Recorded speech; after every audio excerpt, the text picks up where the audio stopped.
All right, my camera was acting a little funky and telling me it wasn't connecting. So hopefully it's connected now. Hey, this is Dawnna St. Louis, and it has been a while, and I apologize. There's been so much craziness going on in my life lately. And if you've been reading any of my posts, you know, I got to tell you, first and foremost, my Facebook community, like, you guys have been showing up 150%. And I cannot tell you how much I really, really appreciate it. And so, yeah, if you go back and look through my wall, you'll see, you know, I'm not a very public person, although I live in a very public type of life. So I don't tend to put all my business out on Front Street like that. Y'all know that's not how I roll. But I have put like little hints as to things just going kind of crazy in my life, and me trying to put the tiny pieces all back together. But there was this one thing that happened recently. So you got to know, all this stuff going on in my life has not been so positive, has really kind of, it's shaken my confidence a little bit, right? And so just like a couple of weeks ago, I'm at this event, huge event. There's 2,000 people in the audience, just crazy huge audience. And I am ready to go on stage and kill it. And so I get there, and I get there 2 days ahead of time. And the day before I get on stage, the event planner says, hey, would you mind changing your 45-minute motivational speech into a 90-minute motivational speech? And I'm going, sure. Now, you got to know a couple of things. Number one, it's a somewhat new rewritten speech. Number two, besides it being somewhat new and rewritten, it's now gone from 45 minutes to 90 minutes. I got to tell you, standing up and being motivational for 90 minutes to an audience and keeping them completely engaged can be challenging. But I was up for the challenge, right? So I go back to my room. I pick up the phone. I hit my network. I call my tribe. I'm like, boom, need help. And my tribe comes through 100%, right? So I end up working on a presentation because this client really, really, really wanted slides. So I ended up working on a presentation that is going to keep the audience highly engaged. There's a couple of activities in there, and it's going to go for 90 minutes. Actually, it's going to go for like 88 minutes because I'm one who always leaves the stage a minute or two early. I hate when speakers go over their time, and I never do. So anyway, I go and I work on this. I work on this presentation that, again, went from 45 minutes to 90 minutes, literally overnight. Now, it wasn't like I had 24 hours. I had to be downstairs for mic check at 7 a.m. And since I'm a girl, and since all this I don't wake up like this because I'm not Beyonce, this meant that I was actually going to have to get up at, I don't know, like 5 o'clock in the morning. Okay, so I sit and I work on this presentation, not kidding you, until like 2:30 in the morning. So I got to be up at 5:30. I got to be downstairs by 7, and I go on stage. Here's the important part, at 8:30. Cool. So it is what it is, right? So I get downstairs. I'm there for mic check. And the first thing I noticed, so this is how you know, by the way, in your mind, that there is going to be a comedy of errors. The first thing is that there is no clock or timer in the room. So one thing I always do is I bring a timer with me to the room. This is really important. So I'll use my iPad or something like that so I can see the time.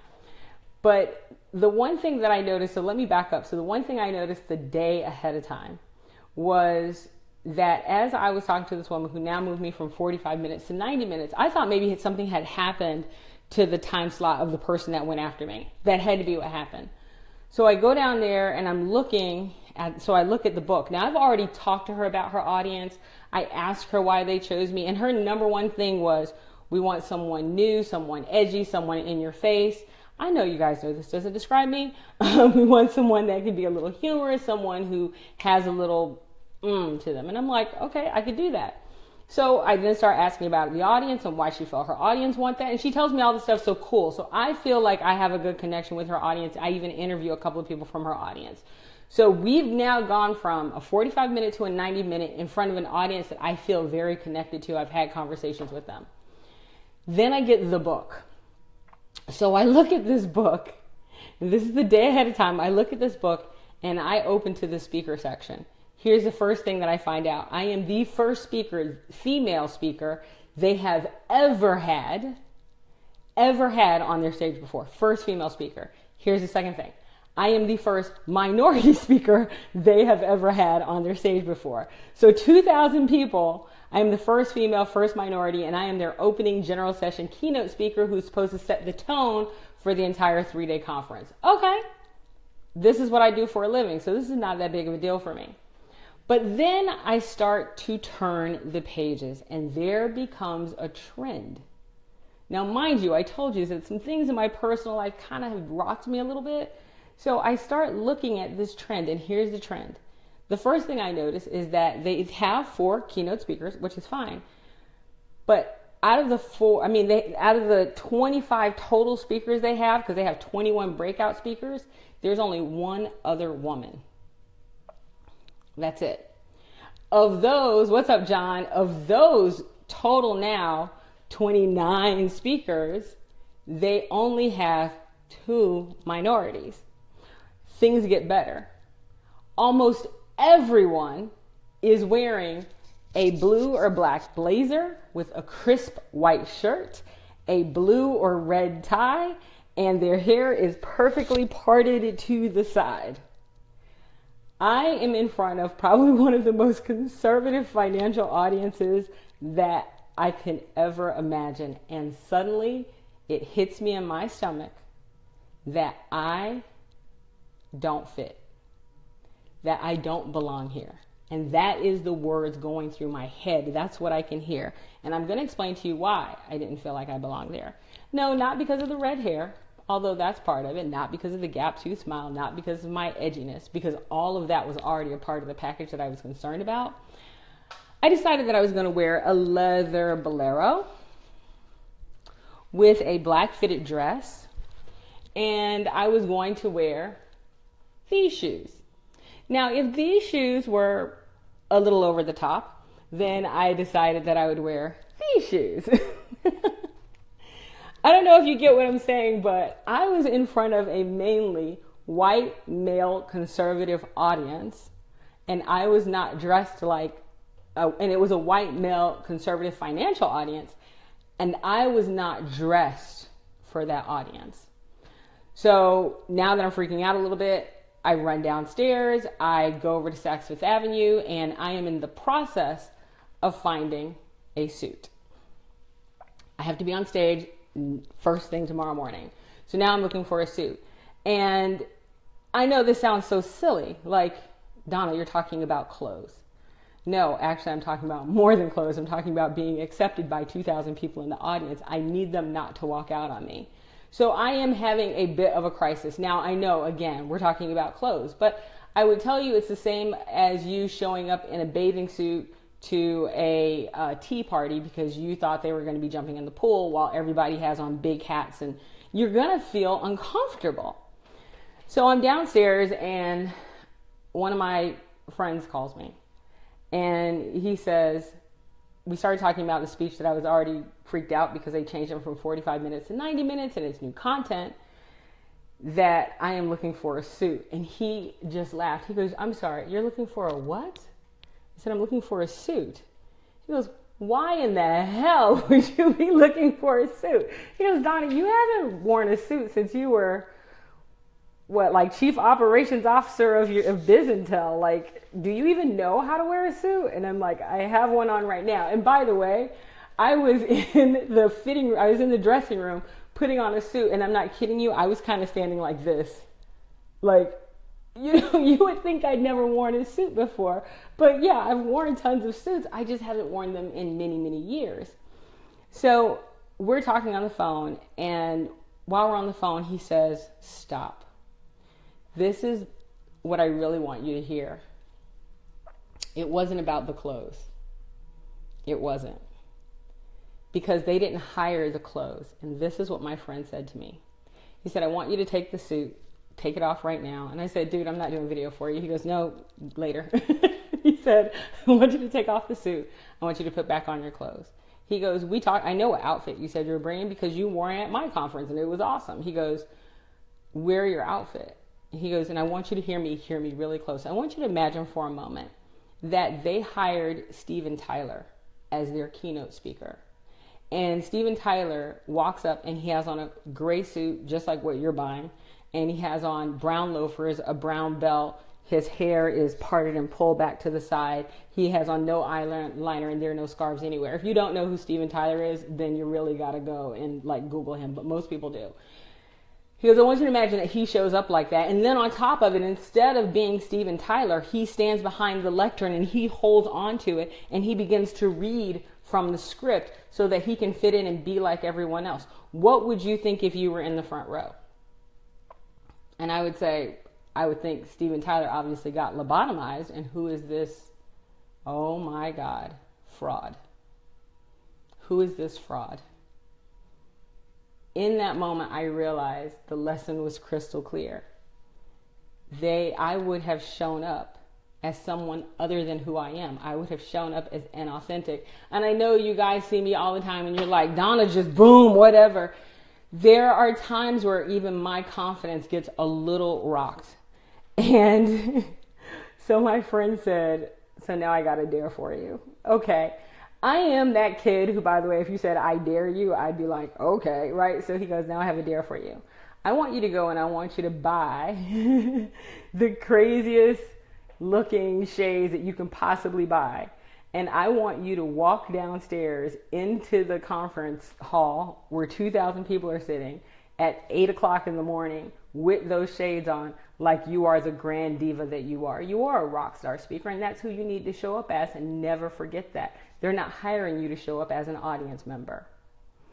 So I got to tell you, I wish I could find my shades, but I got the craziest looking shades. In fact, I will post a picture on Facebook so you could see them. I got the craziest looking shades that I let a 16-year-old pick out. And I walked downstairs wearing my leather bolero and my spider shoes and my black fitted dress. But it didn't just walk down there. This is the one thing that I had to do. As I stood on the other side of my door to walk out, I had to take like 3 seconds. It took 3 seconds of courage, 3 seconds of guts for me to get from one side of the door to the other side of the door. And then I was fine. I walked all the way until I got to the elevator. And then when I got to the elevator, it took 3 seconds for me to get from outside of the elevator to inside of the elevator. But then once I did that, I was fine. And then the elevator went down. There wasn't a whole lot I could do. Once the elevator started going down, the elevator's going down. I'm not in control of that. But it did take me 3 seconds to get from one inside of that elevator to outside of the elevator, because on the other side of the elevator was going to be a hall full of people, and I knew they were going to be there. But I sucked it up, took 3 seconds, and I walked. And I walked with my giant shades on. And then it took me 3 seconds to stand from outside of the conference hall door to inside the conference hall door. Now, let me tell you the point of no return.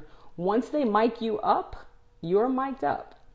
So if there was a time for me to cut and run, it was at that moment before they actually mic'd me up. But then the guy saw me. He said, oh, my God, you look awesome. And as soon as I walked in, he goes, you must be the speaker. You must be Dawnna St. Louis. Oh, my God, of course. And he started micing me up before I could say anything. I still had on these big goofy shades and a big grin on my face. And this guy starts going under my dress and doing all the magic he needed to do to mic me up. Now I'm mic'd up. There is nothing I can do at this moment. What I'm wearing is what I'm wearing. Here is the cool part. So after a while, people started walking in. And they started walking up to me. And they said, you must be Dawnna St. Louis. Oh my God, I'm so excited to hear your message. You must be Dawnna St. Louis. One guy said, when I saw those shoes walking in, I said, she has something to say. He goes, I knew I couldn't miss this. He said, I saw you in the elevator. I was like, well, he saw me get off the elevator. Then after a while, I'm there. There's nothing to do. I just have to wait until they call me. Now, I'll tell you about the comedy of errors that happened that caused this 90-minute speech to get completely cut down to 25. It's a hilarious story. I'll tell it to you. Not this time, maybe tomorrow.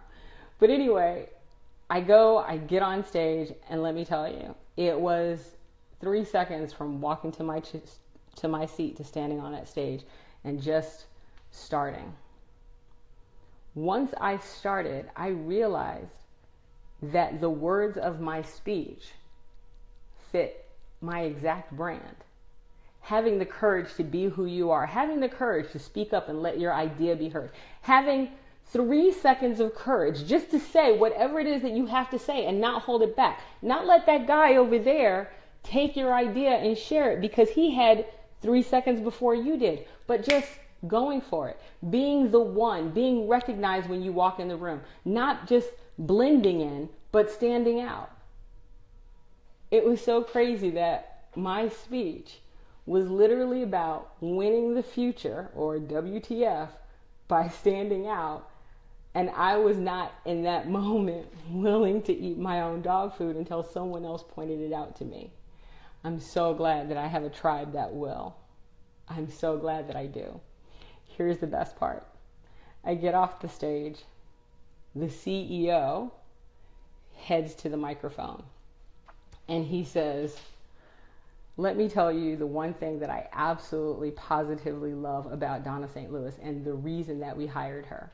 He goes, first of all, she's the first female we've ever had on our stage. Second of all, she's the first minority that we've ever had on our stage as our opening general session keynote speaker. And damn, does she set the bar extremely high for anyone that comes behind her, anyone. That was amazing to hear. But then he said, what I love more so than anything else is when she walked in the room, you knew the general session keynote speaker walked in the room. She owned it. She was authentic and she was here. Those words actually, they still give me a little bit of chills because I was so scared. Now here's the problem. They have created a freaking monster, right? Because now I'm like, what? I am changing everything. Are you kidding me? Even my website is completely different. The pictures are different. My bio on my website is different. And I'm not kidding you. It's not kind of different. It is, screw that. This is me. Take it or leave it. Different. But wouldn't we all like to show up just as we are? So listen, I'm not trying to get a whole bunch of people to go to my website, but you got to see what I'm talking about. You got to see how I'm showing up more as I was before, more than I was before. So check out www.dawnna.com.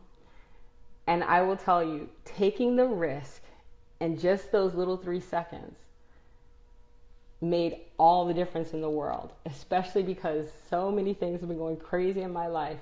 The ability just to take a moment and having that fork in the road, and it was a fork in the road, right? Go buy the gray suit, screw it, right? That fork in the road gave me an explosion of confidence that I never thought that I needed, and it turned out that I did. So just take a look at Dawnna.com, and I would love to hear from you. What's the thing that scares the crap out of you? What was your fork in the road that when you got on the other side of it, you were like, boom, I got on the other side of that fork in the road and now I'm unstoppable? Because let me tell you, that one little thing has changed and amped up the risks that I'm about to take in my business. Look out for Tony Robbins, because here I come. See you guys later. Have a good one.